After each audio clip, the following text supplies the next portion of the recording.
High students welcome to my YouTube channel M Das maths tuition. आजकेर class 7 भौत विज्ञान first यूनिटे suggestion दिच्छी बंधुरा मन दिए देखते थाको।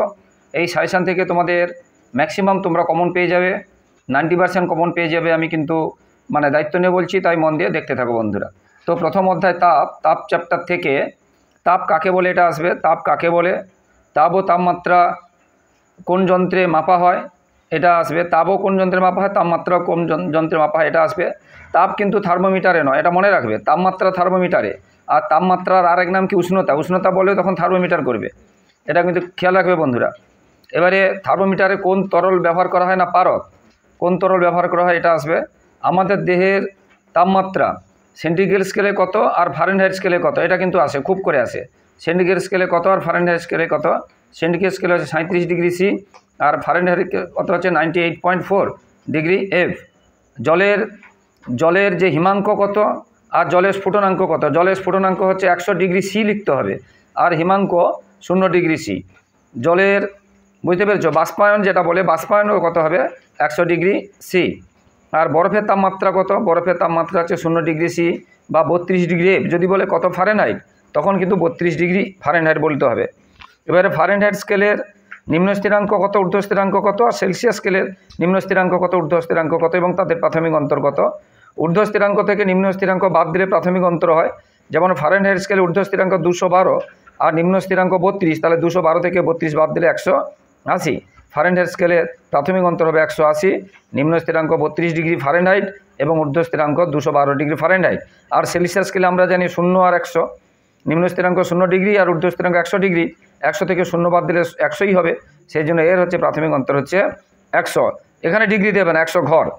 এবারে সেন্টিগ্রেড এবং ফারেনহাইট স্কেলের সম্পর্ক লেখো আছে, এটা আবার স্থাপন করো বললে কিভাবে এই সম্পর্কটা এসেছে, এটা বড় প্রশ্ন আছে 3 নম্বরে। সম্পর্ক স্থাপন করো, তখন কিন্তু তোমরা সম্পর্ক স্থাপন করে, যেটা তোমাদের বইতেও আছে, এই অংশটা কিন্তু লিখতে হবে। এই যে এই অংশটা কিন্তু লিখতে হবে, স্থাপন করো যদি বলে। এরপরে মোস্ট ইম্পর্টেন্ট প্রশ্নগুলি শুধু বলছি বন্ধুরা। কোনো বস্তুর উষ্ণতা হ্রাস বা বৃদ্ধি কী কী বিষয়ে নির্ভর করে, একদম আসবে বলতে পারো। কোনো বস্তুর উষ্ণতা হ্রাস বা বৃদ্ধি কী কী বিষয়ের উপর নির্ভর করে না, তরলের উষ্ণতার পার্থক্য মানে কতটা হয়েছে বা পরিমাণ, আর উপাদান কী কী জিনিস দিয়ে তৈরি, বুঝতে পেরেছো, আর ভর, বস্তুর কতটা ভর আছে মানে এম, বুঝতে পেরেছো, এসটি বলা হয়। হ্যাঁ, এসটা হচ্ছে উপাদান, টিটা হচ্ছে তাপমাত্রার পরিবর্তন, আর ভরটা হচ্ছে এম, ভীষণ পরিমাণে আসে। তাপ ও তাপের মাত্রা উষ্ণতার, তাপ ও উষ্ণতার সম্পর্ক আছে, ওটা আছে। লিন তাপ কাকে বলে, মোস্ট ইম্পর্টেন্ট। লিন তাপ কাকে বলে, মোস্ট ইম্পর্টেন্ট। বরফ বলে লিন তাপ 80 ক্যালোরি বলিতে কী বোঝো, এটা মোস্ট ইম্পর্টেন্ট। লিন তাপ কাকে বলে আর বরফ বলে লিন তাপ, এটা আসবে ভীষণ, বুঝতে পেরেছে। বা বরফ বলে লিন তাপ কত না 80 ক্যালোরি পার গ্রাম, এই পুরোই গ্রাম এবং ক্যালোরি কথাটা লিখতে হবে। আর বলিতে কী বোঝো, ভীষণ পরিমাণে আসে। গলনাঙ্ক কাকে বলে আসে, বুঝতে পারলে। এরপরে মোস্ট ইম্পর্টেন্ট প্রশ্নগুলো বলছি, এইগুলোই তোমরা করে যাবে। এইগুলো তোমাদের 90% তোমরা কিন্তু কমন পেয়ে যাবে। এবারে হাতে স্পিরিট ঢাললে বা ইথার ঢাললে ঠান্ডা লাগে কেন, ঠিক এই রকমের প্রশ্ন। মাটির কলসির জল গ্রীষ্মকালে ঠান্ডা থাকে কেন, ঠিক সেই প্রশ্ন। কুকুর জিভ বের করে গরমকালে বিশেষ করে জিভ বের করে থাকে কেন, বা আমরা জানলা দরজায় যে ভেজা পর্দা আমরা টাঙাই কেন, এই ব্যাপারগুলো আসে। এবারে ভীষণ ইম্পর্টেন্ট যে এখনই যে 4টা প্রশ্ন বললাম, কেন কেন যেটা বললাম ব্যাখ্যা করো বা কেন, এটা কিন্তু আসে। এরপরে তাপমাত্রা কাকে বলেন, আসে না। তাপমাত্রা আসতে পারে, তাপমাত্রা পার্থক্য, আচ্ছা, ছবি ততটা আসে না, সেলসিয়াস ফারেনহাইট স্কেলের ছবি। তাপ থেকে তাহলে হয়ে গেল। এরপরে আমরা করব আলো থেকে। আলো থেকে বন্ধুরা, আলো থেকে মোস্ট ইম্পর্টেন্ট প্রশ্ন আছে, ভীষণ ইম্পর্টেন্ট প্রশ্ন আছে আলো থেকে। আলো থেকে কিন্তু তোমরা ভালো করে যাবে, আলো থেকে কিন্তু করে যাবে। আলোর ধর্মলেখ আসতে পারে, আলোর ধর্মলেখ আসতে পারে। এবারে আলো থেকে তোমরা ছায়া এবং প্রচ্ছায়া বা উপচ্ছায়া, ছায়া বা প্রচ্ছায়া এবং উপচ্ছায়া কাকে বলে, এটা একদম মোস্ট ইম্পর্টেন্ট, বুঝতে পেরেছো। আর কখন ছায়া উপচ্ছায়া দুটোই গঠিত হয়, এটা কখন হয় না, এরকম যদি আসে, কিন্তু ছায়া উপচ্ছায়া প্রচ্ছায়া এগুলো কাকে বলে, এটা একদম আসবে, এটা একদম আসবে বন্ধুরা, ভীষণ মন দিয়ে করবে। এবারে পর্দা, এরকম পর্দা আছে, ওই যে তৈরি করলে কাছে এনলে কী হয় বা দূরে গেলে কী হয় বস্তুর, এরকম প্রশ্ন আসতে পারে। এরপরে ছায়া উপচ্ছায়া যে গঠন, তার চিত্রসহ দেখাও, এটাও আসবে। ছায়া প্রচ্ছায়া উপচ্ছায়া এগুলো গঠন চিত্রসহ দেখাও। আর সূচিচিত্র ক্যামেরায় যেটা তৈরি হয় তাকে প্রতিকৃতি বলে, প্রতিবিম্ব বলে না, এটা তোমরা মাথায় রাখবে। আচ্ছা, এখান থেকে আর তেমন কিছু নেই। এরপরে কোন ধর্মের জন্য? সূচিছিদ্র ক্যামেরায় যেটা গঠিত হয় প্রতিকৃতি, যেটা আলোর কোন ধর্মের জন্য? না, আলো সরলরেখায় চলে এই ধর্মের জন্য। আলো সরলরেখায় চলে এই ধর্মের জন্য। প্রতিফলন কাকে বলে? Most important. প্রতিফলন কাকে বলে? Most important. চিত্রের সাহায্যে প্রতিফলিত রশ্মি, আপতিত রশ্মি এবং অবিলম্ব এবং প্রতিফলক দেখাও বা আলোর প্রতিফলন দেখাও। তোমরা কিন্তু তীরটা দিবে, একটা তীর দিলে হবে, এরা দুটো তীর দেওয়ার দরকার নেই, একটা তীর দিলেও হবে। এটা দেখে নাও বন্ধুরা, এইভাবে করতে হবে। দেখো এইভাবে নাম টাম দিয়ে দিলে আরও ভালো হয়। এই যে নাম টাম দিয়েছি, বুঝতে, এই অনুযায়ী নামটা হবে, দেখে দেবে। এবারে আপতন কোণ, প্রতিফলন কোণ কাকে বলে? এটা আছে আপতন কোণ। না, অবিলম্বের সঙ্গে আপতিত রশ্মি যে কোণ করে, দর্পণের সঙ্গে নয় কিন্তু। এই যে COP বা POC কিন্তু আপতন কোণ নয়। আপতন কোণ এটা AOC বা AOP বা POA, এরকম। আপতন কোণ কাকে বলে, প্রতিফলন কোণ কাকে বলে আসে, বা চিত্র সাহায্যে দেখাও, এটা আছে, বুঝতে পারলে।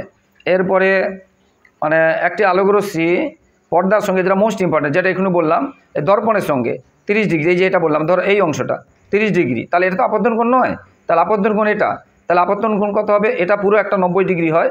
এটা যত ডিগ্রি বলবে দর্পণের সঙ্গে 30 ডিগ্রি বললে 90 থেকে 30 বাদ দিয়ে দিলে যেটা পড়ে থাকবে সেটা আপতন কোণ।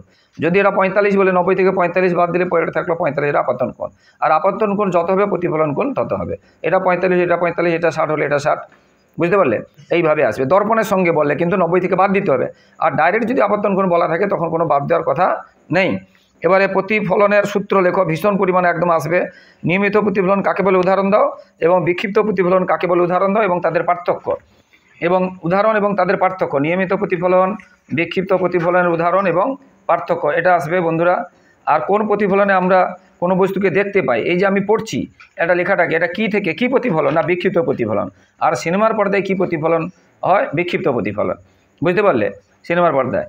আর প্রতিসরণ কাকে বলে? চিত্র অঙ্কন করো, দেখাতে হবে প্রতিসরণ কাকে বলে, এবং কোনটা আপতন কোণ, কোনটা প্রতিসরণ কোণ, কোনটা যে অবিলম্ব, এগুলো করতে হবে। এখানে কিন্তু দর্পণ নয়, এটা হচ্ছে মাধ্যম, এটা একটা ঘন মাধ্যম, একটা লঘু মাধ্যম, বা এটা লঘু মাধ্যম, এটা ঘন মাধ্যম। এবং ঘন থেকে লঘুতে গেলে বা লঘু থেকে ঘনতে গেলে কী ধরনের প্রতিসরণ ঘটে সেটাও দেখাতে হবে।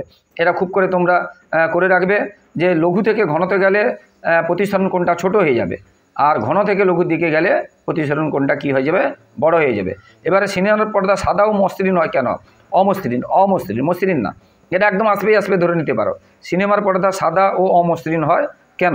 এটা ভীষণ আসবে। এবারে প্রতিবিম্ব কাকে বলে, এটা করে রাখবে, প্রতিবিম্ব কাকে বলে, এবং চিত্র সাহায্যে দেখা, একটা ক্ষুদ্র বস্তুর প্রতিবিম্ব চিত্রের সাহায্যে দেখাও, এটাও আসে। আচ্ছা, সিনেমার পর্দায় কী ধরনের প্রতিবিম্ব গঠিত? অসৎবিম্ব। আর আয়নায় এটা সৎবিম্ব, আমি ভুলে বলে ফেলেছি। সিনেমার পর্দায় সৎবিম্ব হবে, আর আয়নায় হবে অসৎবিম্ব। সৎবিম্ব মানে যে প্রতিবিম্বকে পর্দায় ফেলা যায়, আর আয়নার প্রতিবিম্ব পর্দায় ফেলা যায় না, সেই জন্য এটা হবে অসৎবিম্ব। আয়নায় হবে অসৎবিম্ব, সিনেমার পর্দায় কী হলো? সৎবিম্ব। এবারে কোনো সোজা বস্তুকে জলে ডোবালে বাঁকা দেখায় কেন? এটা ইম্পর্টেন্ট। বা বালতিতে জল রাখলে বালতির উচ্চতা কম মনে হয় কেন? একই রকম প্রশ্ন, এটা আসতে পারে, বুঝতে পারছে। বর্ণালী কাকে বলে? সূর্যের যে বর্ণালী কাকে বলে এটা আসবে। এবং বিচ্ছুরণ কাকে বলে? বিচ্ছুরণ কাকে বলে? এবং যে সাদা আলো ভেঙে কীগুলো হয়? বেনিয়া সহকলা বা ভিবগিয়র বলা হয়। বেনিয়া সহকলা, বুঝতে পারি, এইগুলো ভিবগিয়র মানে বেগুনি, নীল, আকাশি, সবুজ, হলুদ, কমলা এবং লাল, এইগুলো। বর্ণালী প্রান্তীয় বর্ণ দুটি কি? একদম প্রান্তীয় মানে ধারে, একদম প্রথমে কী হচ্ছে? বেগুনি আর লাল, তাহলে প্রান্তীয় বর্ণ হবে বেগুনি এবং লাল। আলোর বিচ্ছুরণ কাকে বলে বললাম, যে সাদা বর্ণের আলো প্রিজমে বা কোনো প্রতিসারক মাধ্যমে ভেঙে যায়, ছাত্রী বর্ণে যে ভেঙে যায়, এই ঘটনাকে বলা হচ্ছে বিচ্ছুরণ। আর ভেঙে যে রঙগুলো তৈরি হলো একসাথে তাকে বলা হচ্ছে বর্ণালী। সূর্য থেকে অদৃশ্যমান যে রশ্মিগুলো পৃথিবীতে আসে এবং কী কী ক্ষতি করে, এগুলো আসে, বুঝতে। কোন স্তর অতিবেগুনি রশ্মি শোষণ করে? একটা ভীষণ আছে, ওজোন স্তর, O3। ওজনের সংকেত হচ্ছে O3, সূর্য থেকে যে অতিবেগুনি রশ্মিকে শোষণ করে, বুঝতে পেরেছো। আর এক্সরে ব্যাপার তো জানি, কোথাও হাড়টাড় ভেঙে গেলে আমাদের এগুলো জানতে পারি, এটা আলো চ্যাপ্টার হয়ে গেল বন্ধুরা। এরপরে এইগুলো থেকে কিন্তু তোমরা সমস্ত প্রশ্ন কিন্তু পেয়ে যাবে এইগুলো থেকে। এবারে যে স্কুলে আলো হবে না, তারা যেই স্কুলে যেই চ্যাপ্টার হবে না কোনো সময় চেঞ্জ করে, সেটা তোমরা সেইভাবে বাদ দিয়ে দিবে। এবার দ্বিতীয় অধ্যায়, বুঝতে পেরেছো, সময় ও গতি। দ্বিতীয় অধ্যায় সময় ও গতি, বুঝতে পেরেছো। বাড়ির পেন্ডুলামের কী ধরনের গতি দেখা যায়? ভীষণ ইম্পর্টেন্ট। তারপরে সরলরেখায় চলন্ত সাইকেলের চাকার গতি কী ধরনের? সরলরেখায় চলন্ত সাইকেলের মিশ্র গতি, কারণ ঘূর্ণন গতিও থাকে আবার বৃত্তীয় গতিও থাকে, ওই জন্য মিশ্রণ গতি। এবারে পৃথিবী নিজের অক্ষে ঘুরলে সেটা কী গতি হয়? ঘূর্ণন গতি। আর নিজের কক্ষে ঘুরলে সেটা কী গতি হয়? বৃত্তীয় গতি। এবার স্মরণ কাকে বলে, কি রাশি একক কী, এটা ভীষণ পরিমাণে আসে। স্মরণ কাকে বলে, কি রাশি একক কী, কীভাবে পরিমাপ করা হয়, হ্যাঁ, মানে বস্তুর প্রথম অবস্থান এবং শেষ অবস্থান। ধরো আমি এখানে ছিলাম, এখান থেকে এখানে কিছুটা এসেছি, হ্যাঁ, 3 মিটার বা কিলোমিটার, আবার এখান থেকে 4 কিলোমিটার এসেছি, তাহলে মোট এসেছি কত? 3 আর 4 7। কিন্তু এখানে দেখা যাবে যে এটা 5, এখান থেকে এটা ধরলে 5, তাহলে স্মরণ হলো আমার 5, কিন্তু দূরত্ব হলো 7। তাহলে এটা বুঝতে হবে স্মরণ কাকে বলে, প্রথম এবং শেষ অবস্থানকে যোগ করলে যেটা হয় তাকে বলা হচ্ছে স্মরণ। পৃথিবী সূর্যের চারদিকে একবার ঘুরে এলে, সম্পূর্ণ ঘুরে এলে, বা একটা ঘড়ি 12টা কাঁটা থেকে ঘুরে ঘুরে আবার 12টা এলে স্মরণ কত হবে? না, 0 হবে। কারণ প্রথম এবং শেষ অবস্থান দিয়ে মাপা হয় স্মরণের পরিমাপ। যেহেতু প্রথম এবং শেষ অবস্থান একই, তাহলে স্মরণ হবে 0। বুঝতে পেরেছি? এবারে স্মরণ ও দ্রুতির পার্থক্য আসতে পারে, স্মরণ ও দূরত্বর পার্থক্য আসতে পারে, বেগ ও দ্রুতির পার্থক্য আসতে পারে, দ্রুতি কাকে বলে, বেগ কাকে বলে, এগুলো আসতে পারে। ত্বরণ কাকে বলে কিন্তু মোস্ট ইম্পর্ট্যান্ট। আর ত্বরণের একক লেখো মোস্ট ইম্পর্ট্যান্ট। আর ত্বরণের এককে সেকেন্ড কথাটা দুবার ব্যবহার করা হয় কেন, বা সময়ের এককটা দুবার ব্যবহার করা হয় কেন, এটা মিস। ত্বরণ কিন্তু কাকে বলে এবং একক লেখো বারবার বলছি, এটা কিন্তু আসবে, এটা কিন্তু আসবে, এটা খেয়াল রাখবে তোমরা, এটা কিন্তু আসবে। এবারে বল কাকে বলে, এর একক কী? বল এসআই এবং সিজিএস একক তোমরা দুটোই জেনে যাবে অবশ্যই। বল কাকে বলে, আর নিউটনের 3টে সূত্র করে যাবে, নিউটনের 3টে সূত্র থেকে যে কোনো একটা সূত্র কিন্তু আসে মাঝে মাঝে। এরপরে এই অঙ্ক, এই যেগুলো দিচ্ছি, জাড্য কাকে বলে আসতে পারে। এবারে জাড্যের 2 প্রকার, যেটা চলন্ত বাসে হঠাৎ থেমে গেলে কি জাড্য হয়, বা থেমে যাওয়া বাস হঠাৎ চললে কি জাড্য হয়, বা স্থিতি জাড্য, গতি জাড্যের উদাহরণ দাও, এরকম করে আসতে পারে। এবারে নিউটনের কোন সূত্রে জাড্য ধর্ম পাওয়া যায়? প্রথম সূত্রে। কোন সূত্রে জাড্য ধর্ম পাওয়া যায়? প্রথম সূত্রে। বুঝতে পেরেছো? এবারে নিউটন ও ডাইনের সম্পর্ক, 1 নিউটন সমান 10⁵ ডাইন, 1 নিউটন সমান 10⁵ ডাইন। এবং একক এসআই এবং সিজিএস বলের একক একটু আগে বলেছি, এসআই একক হচ্ছে নিউটন, আর সিজিএস পদ্ধতি ডাইন। এটা একদম আসবেই আসবে, একক বলের একক একদম আসবেই আসবে, একদম আসবেই আসবে বন্ধুরা। এরপরে মোস্ট ইম্পর্টেন্ট প্রশ্নগুলো বলছি। 22 শূন্যস্থানে পাখি উঠতে পারে না কেন, বা রকেটের গতি, বা মুক্তিবেগ কাকে বলে। সেকেন্ডে তোমাদের এটা আছে, যদি 11.6, মানে এটা তোমাদের বই থেকে পড়ে, বেগ কাকে বলে, যা বেরিয়ে আসবে আর পৃথিবীতে ফিরে আসবে না, মানে অভিকর্ষ বল কোনো কাজ করবে না। বল ও কার্যের মধ্যে সম্পর্ক মোস্ট ইম্পর্টেন্ট, বল সমান কার্য সমান বল গুণ স্মরণ। বল ও কার্যের সম্পর্ক মোস্ট ইম্পর্টেন্ট, কার্য সমান বল গুণ স্মরণ। বল প্রয়োগ হলেও কাজ হয় না, উদাহরণ দাও। বা বলহীন কাজ, কোনো খুব বড় ভারী বস্তুকে আমি একা যদি ঠেলি, কোনো ব্যক্তি যদি একা ঠেলে না সরাতে পারে, তখন সেটা হবে, বা কোনো দেওয়ালকে, বা কোনো পাহাড়কে, বা কোনো জীবিত গাছ, যেটা গাছে মাটির সঙ্গে আটকে আছে বড় গাছ, যদি বল প্রয়োগ করে ঠেলতে না পারে, তখন হবে বলহীন। বুঝতে পেরেছ? এবার কার্য বা কাজ কাকে বলে, এটা আছে, এটা ভীষণ কাজ কাকে বলে, এটা আছে। এরপরে স্মরণ হলেও কাজ হয় না, একটু আগে বললাম যেটা, স্মরণ না, এটা বলা হয়নি, স্মরণ হলেও কাজ হয় না। যদি স্মরণ সমকোণে হয়, বলের প্রয়োগবিন্দু এবং স্মরণ যদি সমকোণে হয়, তাহলে বলবো স্মরণ হলেও কাজ হয় না। যেমন কি, আমি যদি একটা সুটকেসকে হাতে নিয়ে সমতল ভূমিতে চলি, সুটকেসকে পৃথিবী বল কী করবে? নিচের দিকে টানবে, আর সুটকেসটা কিন্তু আমার সোজা হয়ে চলবে, অর্থাৎ 90 ডিগ্রি করবে, তখন স্মরণ হলেও কাজ হয় না। এরপরে 3য় অধ্যায়, অণু পরমাণু, এই চ্যাপ্টার থেকে 3য় অধ্যায় কিন্তু তোমাদের একটা সংকেত দেওয়া থাকবে, তার যোজ্যতা বের করতে হবে। ধরো ZNO, অক্সিজেনের 2, এটা মুখস্থ রাখবে, অক্সিজেনের 2, আর ZNO 2 ছিল বলে 2 দিয়ে উঠে গেছে, অর্থাৎ এখানে অক্সিজেনের 2, ZNO 2। MgO, অক্সিজেনের 2, MgO 2, এই জন্য উঠে গেছে, MgO এখানে 2, ওতে 2, এরকম দেওয়া থাকবে না, এরকম থাকবে। এটা আছে ভীষণ পরিমাণে আছে। Al2O3 আছে, বা Fe2O3 আছে, অ্যালুমিনিয়ামের সঙ্গে অক্সিজেনের, বা ফেরিকের সঙ্গে অক্সিজেন, এর যোজ্যতা এর কাছে থাকে, অর্থাৎ Fe যোজ্যতা 3 এবং অক্সিজেন যোজ্যতা 2। ভীষণ ইম্পর্টেন্ট আছে কিন্তু বন্ধুরা যোজ্যতা থেকে। এরকম কার যোজ্যতা লেখো, বা এখানে যোজ্যতা কত দেখাও। এবারে কিছু শর্ট প্রশ্ন বলছি। মিউরিয়েটিক অ্যাসিড সংকেত কী, বা লঘু হাইড্রোক্লিক অ্যাসিডকে কী বলে? মিউরিয়েটিক অ্যাসিড বলে। বা আমরা টয়লেটে পরিষ্কার করার জন্য যে অ্যাসিড ব্যবহার করি, তাকে কি বলে? বুঝতে পেরেছো? এটা প্রশ্ন আছে। বা আমরা সাপ মারার জন্য যে অ্যাসিড, সাপ তাড়ানোর জন্য কার্বলিক অ্যাসিড, সেটার নাম সাপ তাড়ানোর জন্য কার্বলিক, আর টয়লেটে হচ্ছে মিউরিয়েটিক অ্যাসিড। এবার জামা কাপড় কাঁচা সোডার সংকেত কি? এটা আছে সোডিয়াম, এখানে জামা কাপড় কাঁচা সোডার সংকেত, সোডিয়াম এখানে আছে, কার্বনেটের আছে। আচ্ছা, বিক্রিয় পদার্থ, বিক্রিয়াজাত পদার্থ, এগুলো আসতে পারে। সমীকরণ কিন্তু সমতা করো বা ব্যালেন্স করো কিন্তু আসবে, ওটা জাস্ট কোনটা আসবে বলা যাবে না, কিন্তু ব্যালেন্স বা সমতাকরণ কিন্তু আসবে। তোমরা ব্যালেন্সটা কিন্তু একদম ভালো করে করে যাবে বন্ধুরা। এবারে আরও অনেক বিক্রিয়া আছে, এটা একটু কঠিন। পাথরের বিক্রিয়াগুলো আছে, এর সঙ্গে এটা করলে কি হবে, পাথরের চুনে জল ঢাললে কি হবে, এরকম প্রশ্ন আছে। পাথরের চুনের নাম ও সংকেত আর কলিচুনের নাম ও সংকেত এ ভীষণ পরিমাণে আছে। পাথরের চুনে হচ্ছে ক্যালসিয়াম অক্সাইড, কলিচুনে হচ্ছে ক্যালসিয়াম হাইড্রোক্সাইড, CaOH2। দেখো বন্ধুরা, এটা CaOH2 হবে, এটা বুঝতে, এটা H2টা বাইরে হবে, CaOH2। এখানে কিছু কিছু ভুল আছে, ওর আগে একটা ভুল আছে বলে বললাম না। এবারে কলিচুন CaO। আচ্ছা, রাসায়নিক সমীকরণ কাকে বলে, এটা আসবে। আচ্ছা, চুনাপাথরের সংকেত কি, এটা ক্যালসিয়াম কার্বনেট। চুনাপাথরের সংকেত ক্যালসিয়াম কার্বনেট, ভীষণ আসবে, একদম আসবে এইগুলো। আর বন্ধুরা, যারা আমার ইউটিউব চ্যানেলটি দেখছো, সকল বন্ধুদেরকে অসংখ্য ধন্যবাদ, শুভেচ্ছা এবং অভিনন্দন। আর যারা আমার চ্যানেলে নতুন, মাই ডিয়ার স্টুডেন্ট, আমার প্রিয় ছাত্রছাত্রী যারা আমার চ্যানেলে নতুন দেখছো, প্লিজ বন্ধুরা সাবস্ক্রাইব করতে ভুলো না। বন্ধুরা সাবস্ক্রাইব করে প্লিজ একটু পাশে থাকো, একটু হেল্প করো বন্ধুরা তোমরা, এবং লাইক কমেন্ট করতে ভুলবে না, এবং পাশে থাকা বেল আইকনটা প্রেস করে অল নোটিফিকেশান অন করে দাও বন্ধুরা। প্লিজ বন্ধুরা সাবস্ক্রাইব করে একটু পাশে থাকো, একটু হেল্প করো বন্ধুরা। তোমাদের ভালোবাসা ছাড়া আমরা একটু এগোতে পারবো না, তাই তোমরা একটু সাবস্ক্রাইব করো, তোমাদের জন্যই আমরা খাটছি বন্ধুরা।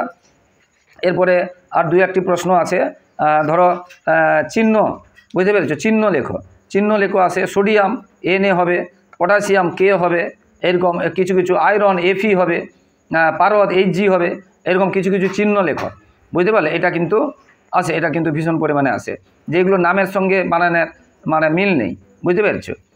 এইগুলো কিন্তু চিহ্ন আছে। এবার টিনও আছে, এসএন আছে, এরকম কয়েকটা। এছাড়া আমি এই চ্যানেলগুলো, এই চ্যাপ্টারগুলো আলাদা করে ইউটিউবে ছেড়েছি, আর বিশদভাবে উত্তর সহ আলোচনা করা আছে, পুরো চ্যাপ্টার ওয়াইজ ছেড়েছি, তোমরা পারলে ওইগুলো দেখে নেবে বন্ধুরা। কারণ প্রত্যেকটা চ্যাপ্টার, বিশেষ করে এইগুলো কয়েকটা ছেড়েছি, তোমরা ইউটিউবে আমার আলাদা ভিডিও আছে, তোমরা অবশ্যই দেখে নেবে। এবারে নিউক্লিয়াস কাকে বলে আসে, এবারে ভর সংখ্যা কাকে বলে, একদম 100% আসবে বলা যেতে পারে। পারমাণবিক ক্রমাঙ্ক বা পারমাণবিক সংখ্যা কাকে বলে, 100% আসবে। এই তিনটে থেকে আমি একটা বলে দিতে পারি একদম। নিউক্লিয়াস কাকে বলে, ভর সংখ্যা কাকে বলে, আর পারমাণবিক সংখ্যা কাকে বলে, একটা উদাহরণ দেওয়া থাকবে, এখান থেকে বলবে নিউক্লিয়াস সংখ্যা কত, পরমাণু সংখ্যা কত, প্রোটন সংখ্যা কত, ইলেকট্রন সংখ্যা কত, এরকম করেও দেওয়া থাকবে।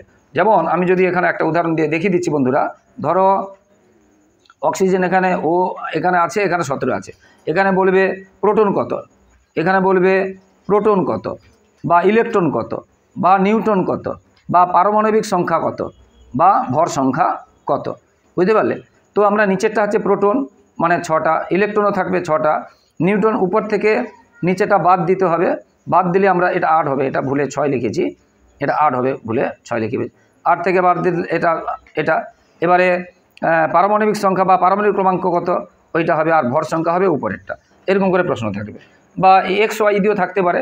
তো যাই হোক বন্ধুরা, এবারে ক্যাটায়ন কাকে বলে, অ্যানায়ন কাকে বলে, এটা করে রাখবে। কখন ওটা পরমাণু আয়নে পরিণত হয়, ইলেকট্রন চলে গেলে কী ধরনের আয়ন হয়, ইলেকট্রন চলে গেলে কী ধরনের আয়ন হয়, না ধনাত্মক আয়ন হয়, আর ইলেকট্রন নিলে কিন্তু ঋণাত্মক, ইলেকট্রন নিজে ঋণাত্মক, ইলেকট্রন নিলে ঋণাত্মক বেড়ে যাবে। আবার এরকম সাজাতে আসতে পারে যে একটা সংখ্যা দেওয়া থাকবে, এখন যেটা বললাম, একটু আগে যেটা বললাম, ইলেকট্রন কতগুলো, প্রোটন কতগুলো, নিউট্রন কতগুলো, একটা দেখাও। আবার সোডিয়ামে থাকতে পারে, বুঝতে পারলে, ক্লোরিনে থাকতে পারে, সোডিয়ামে থাকতে পারে, যে কোনো থাকতে পারে।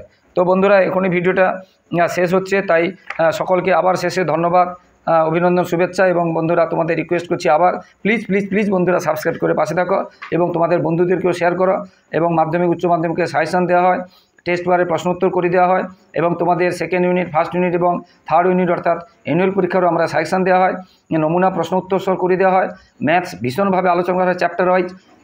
তাই বন্ধুরা অবশ্যই তোমার ভাই বোনদেরকেও শেয়ার করবে, বন্ধুদেরকে শেয়ার করবে, তাদের উপকারে আসবে। সবাই খুব ভালো থাকো, সবার ভবিষ্যৎ খুব ভালো হোক। জয় হিন্দ, বন্দে মাতরম।